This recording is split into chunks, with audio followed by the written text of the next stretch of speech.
할렐루야, 주의 이름으로 여러분들을 환영하며 축복합니다. 우리 함께 인사할까요? 반갑습니다.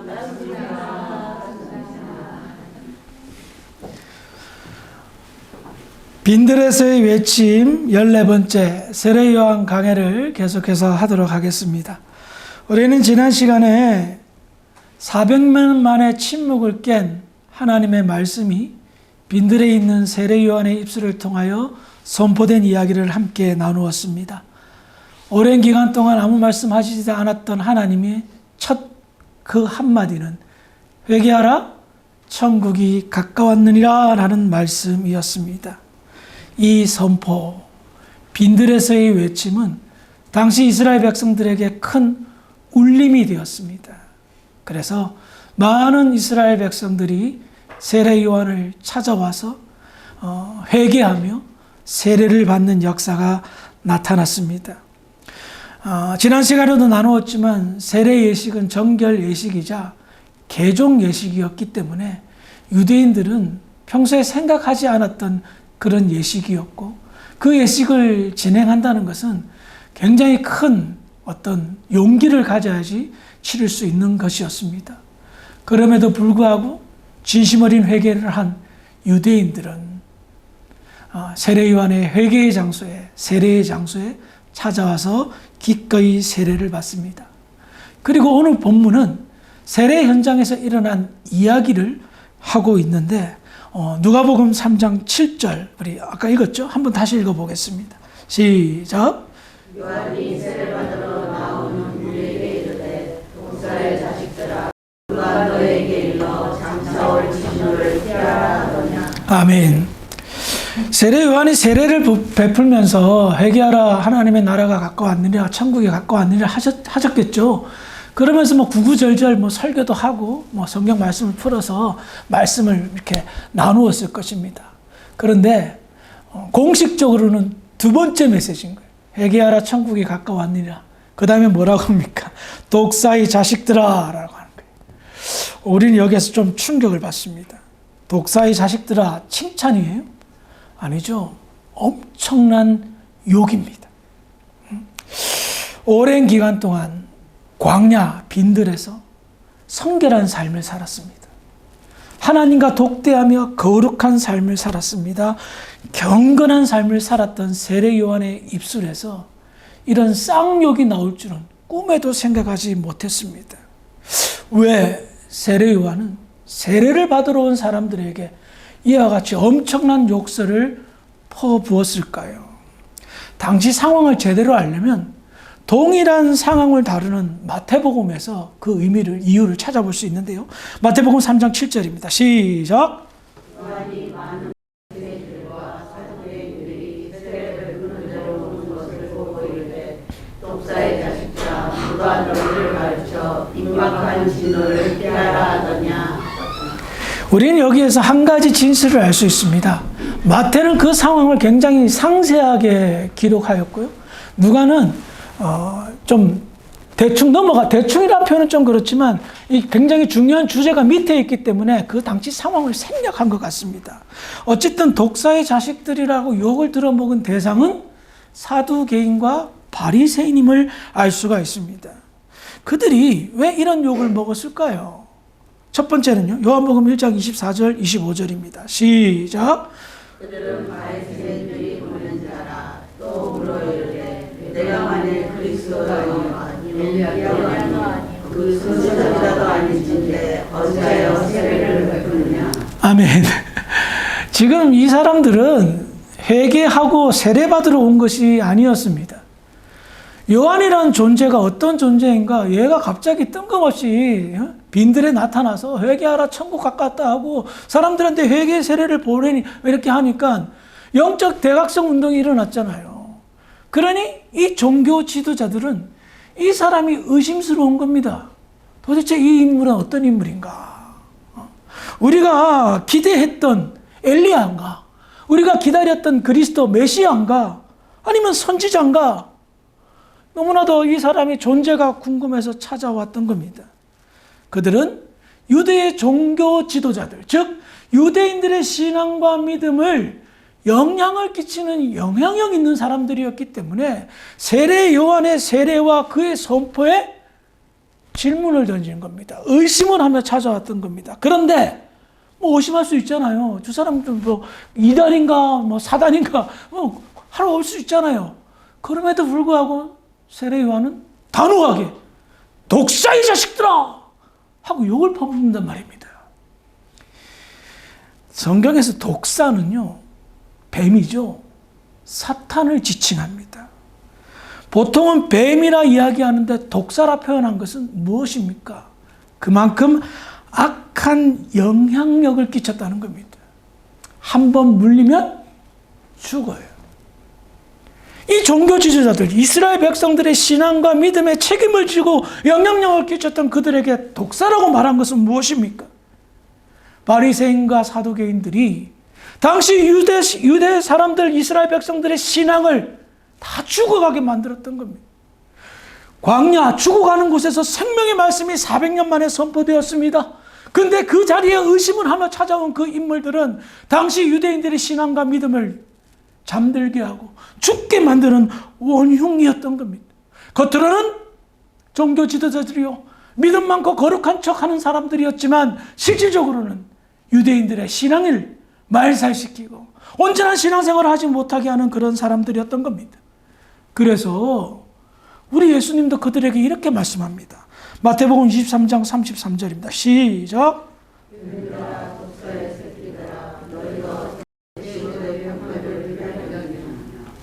이게 지금 누구 입에서 나오는 거예요? 사랑이 많으시고 인자하신 우리 예수님 입에서 바리새인들과 및 종교 지도자들에게 이렇게 심한 말을 하셨던 거예요. 왜 이렇게 주님까지도 그들에게 질색하며 심한 욕을 퍼부었을까요? 입에 담기조차 이렇게 심한 욕을 하셨을까요? 대표적인 것 한 가지만 찾아보겠습니다. 마태복음 23장 27절 28절입니다. 시작.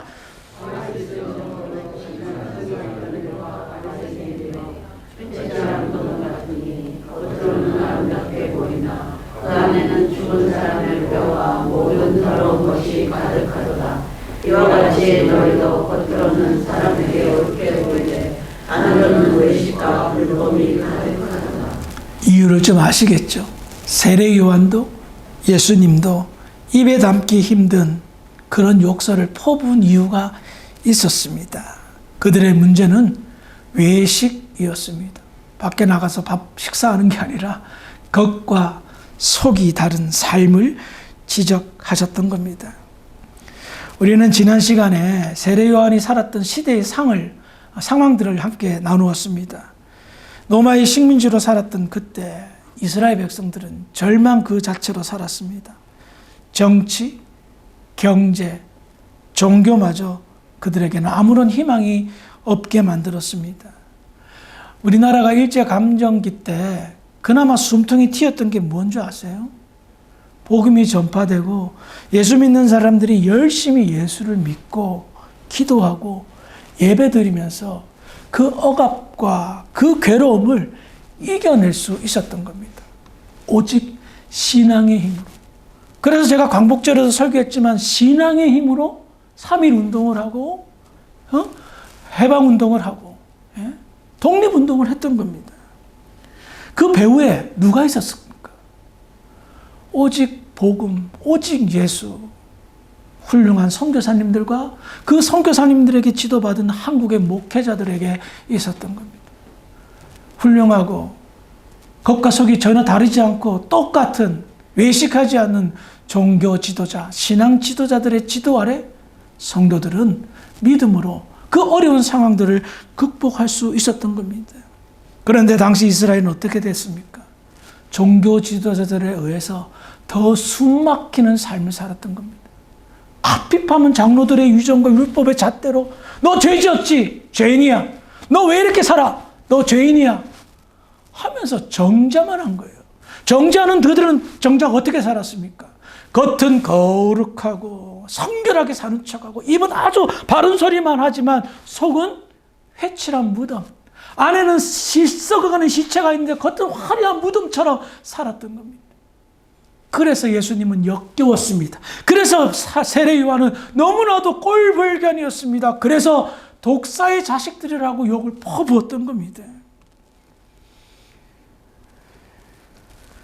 이 상황 제가 한번 상상해 봤습니다. 무리들 틈에 이제 몰려와서 막 회개의 세례를 베풀고 막 감동의 눈물을 흘리는 상황 속에서 세례 요한이 독사의 자식들하고 바리새인하고 이제 사두개인들에게 이야기하잖아요. 그 사람들 얼마나 민망했겠어요. 그래도 나름 지위와 권세가 있는데 사람들한테 막 이렇게 바리새인들 딱 나타날 때 무리 사람들이 아이고 오셨습니까? 아이고 사두개인 아이고 오셨습니까? 여기까지 나오시고 대단하십니다. 이런 마음을 품었을 텐데 그 욕을 들어먹으니 어떤 사람이 이렇게 생각했을 겁니다. 아유 아무리 그래도 그렇지 저렇게 쌍욕까지 아유 그래도 되나? 그런데 아는 사람은 압니다. 속이 다 후련하네. 내가 하고 싶은 말 저분이 하시네. 교회 다니는 사람들 가운데 목사인 저를 비롯해서 교회 많은 중직자들 또 교회에 영향력을 끼치고 이민사회에 영향력을 끼치는 사람들 가운데 욕 들어도 싸다라는 생각이 든다면 그 사람 인생 헛산 것 아닐까요? 칭찬받고 박수 받아도 모자랄 판에 욕을 들어먹고 사는데 대놓고는 욕 못하죠. 나름대로 어떤 그런 지위와 권세가 있으니까. 그런데 욕 들어먹고도 사람들이 아유 속이 다 시원해. 내가 하고 싶은 말 다 해주네 하며 속 시원하다. 나라면 그분의 인생은 헛된 인생, 실패한 인생이라 저는 생각이 듭니다. 이민사의 교회가 영향력을 끼치지 못하는 이유 중에 하나가 그렇습니다. 외식하는 분들 때문에 교회가 싸잡아서 그런 평가를 받고 너도 나도 장로네 하면서 너도 나도 목사네 하면서 그냥 목에 힘만 주지 진정한 거룩의 능력은 어떤 선한 영향력은 끼치지 못하는 것에 관해서 사람들은 많이 낙심하고 좌절하고 좀 교회와 성도들을 향하여 비아냥거리는 모습들을 가끔 보곤 합니다. 마음이 참 무겁습니다. 그게 잘못된 인생인지도 모르면서 그저 대접만 받으려고 하는 종교 지도자들 참 마음이 무겁습니다. 다시 본문으로 돌아와세요. 누가복음 3장 8절입니다. 읽어볼까요? 시작.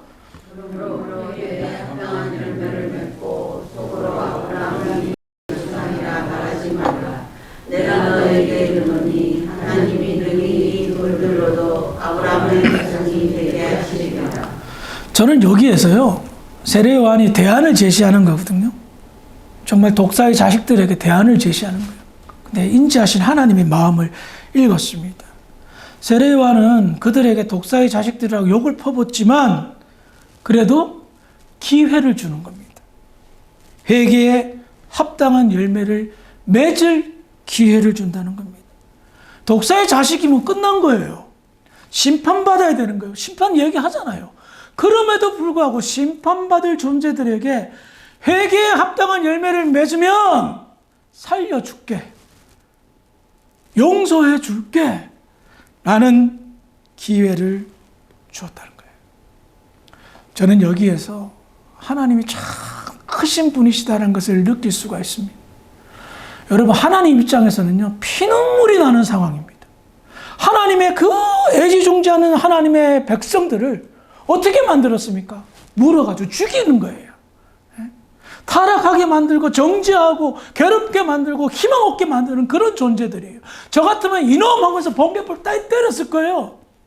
근데 하나님은 기회를 주는 거예요. 회개에 합당한 열매만 맺어라. 조건이죠. 너희들은 이제 없다. 딱 한 가지 기회 줄게. 회개에 합당한 열매만 맺어라. 그러면 용서해 준다는 겁니다. 어떤 것이 회개에 합당한 열매? 그건 다음 시간에 더 구체적으로 나누어 보도록 하겠습니다. 이어서 세례 요한은 그들이 왜 내가 독사의 자식이야? 반문할 수 있을 거 아니에요. 왜 네가 감히 뭔데 나한테 이렇게 쌍욕을 하느냐? 라고 막 반항이 생길 수 있잖아요. 회개에 합당한 열매를 맺으라 한 다음에 독사의 자식이란 이유를 설명합니다. 속으로 아브라함이 우리 조상이라 말하지 말라. 속으로 아브라함이 우리 조상이라 말하지 말라. 라고 말하는 거예요. 이게 무슨 뜻입니까? 그들은 내가 왜 독사의 자식이라는 소리를 들어야 되는지 전혀 몰랐습니다. 당시 유대 종교 지도자들, 바리새인, 사두개인, 제사장들, 서기관들, 예수님을 대적했던 그 무리들의 공통된 특징이 한 가지였습니다. 그들은 아브라함의 자손이라는 선민의식이 가득 찬 사람들이었습니다.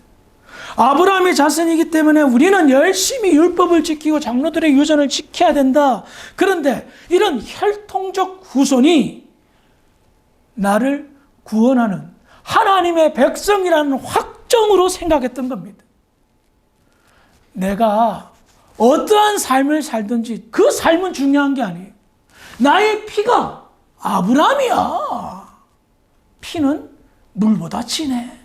피는 속일 수 없어. 교만이죠.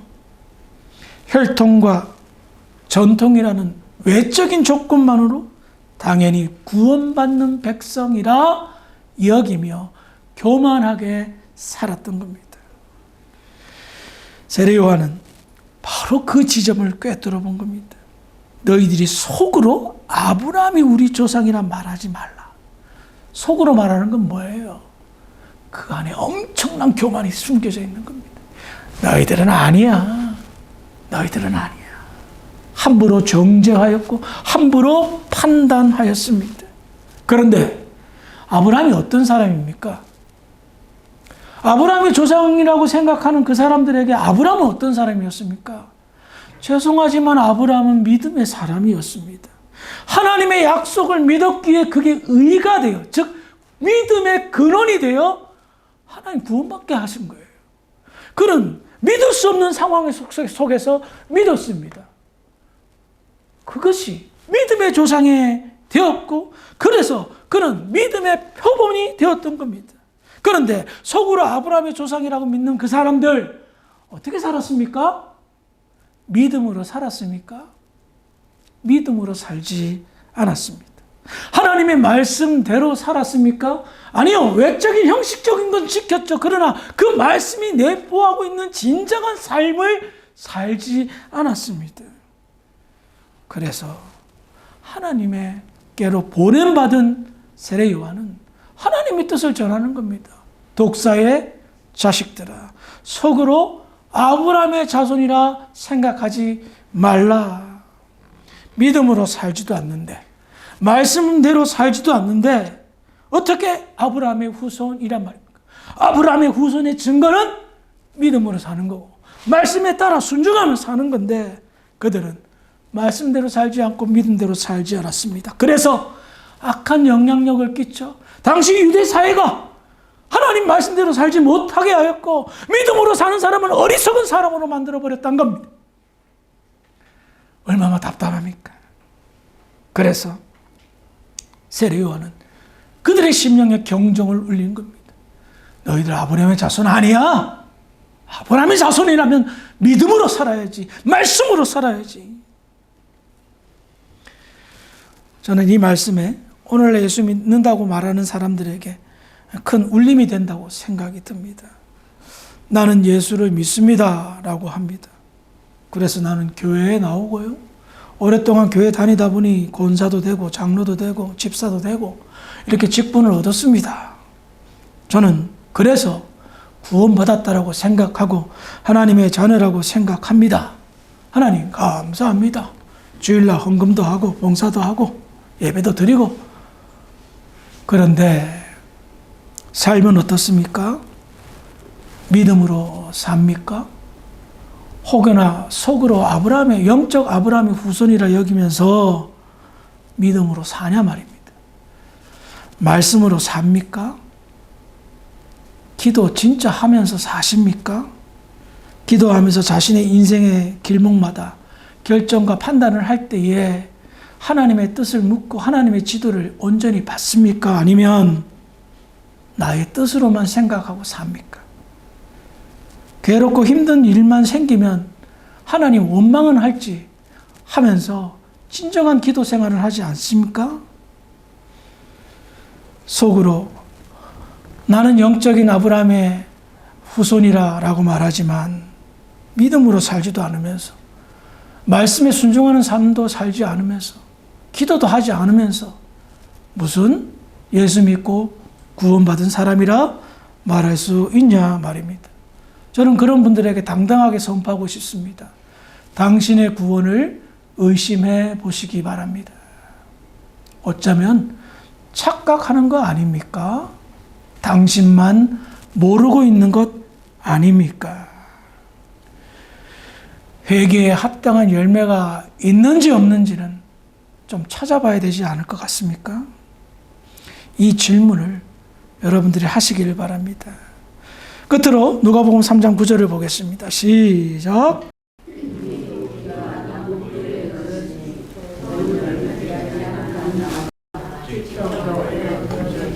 아멘.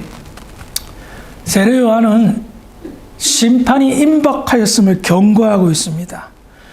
세례 요한이 지금 협박하는 거 아닙니다. 그리고 농담하는 것은 더더군다나 아닙니다. 만약에 세례 요한이 이 메시지가 협박하거나 농담하는 것이었다면 여러분들은 이 자리에 정말 쓸데없이 앉아 계신 겁니다. 다행인 것은 무엇인 줄 아십니까?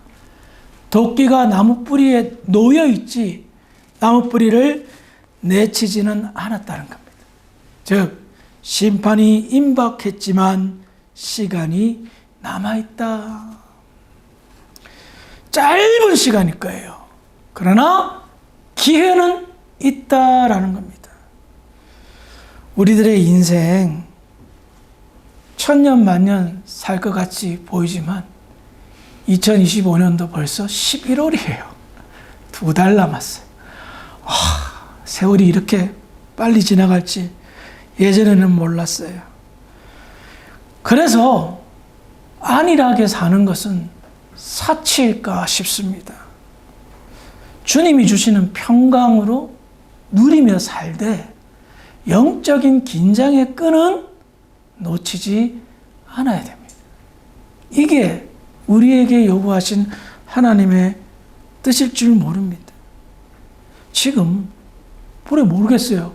하나님의 자식이라 부름을 받을 수 있는데 나는 하나님의 자식이라 생각하고 왔는데 독사의 자식들아 라고 하나님이 말한다면 지금 천국에 있는 세례 요한과 예수님이 그렇게 말한다면 너무 난감하지 않을까요? 그럴 수도 있다라는 겁니다. 사두개인과 바리새인들, 당시 유대인들에게 겉으로는 존경받았던 사람들입니다. 자기들이 그 소리를 듣게 될 줄 꿈에들 생각했습니까? 사람들이 우리의 삶을 본받고 우리를 칭찬하고 존경하고 있겠지 착각 속에 살고 있었다. 정작 하나님 말씀 앞에는 독사의 자식들이었다라고 성경은 말하고 있습니다. 그래서 우리는 나날이 날마다 돌아봐야 될 것입니다. 나는 지금 회개에 합당한 열매들이 맺혀 있는가? 말은 회개한다 하지만 나의 삶에는 회개가 사라진 지 엄청나게 오래되지는 않았는가? 그러면서 영적인 두려움을 가지기 바랍니다. 혹시 내가 지금 주님에게 독사의 자식들이라 라는 소리를 듣는다면 이거 정말 낭패겠구나.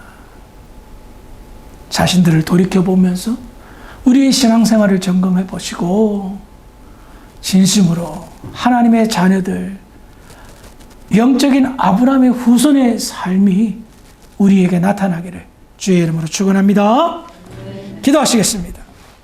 거룩하신 아버지 하나님 은혜를 감사합니다. 세례 요한이 사두개인과 바리새인들에게 외쳤던 그 욕설들을 우리 심령에 담습니다. 깨어있게 하시고 항상 우리의 삶을 돌이켜보는 믿음의 사람, 하나님의 자녀들이 될 수 있도록 주장하여 주시옵소서. 감사하며 예수님의 이름으로 기도합니다. 아멘.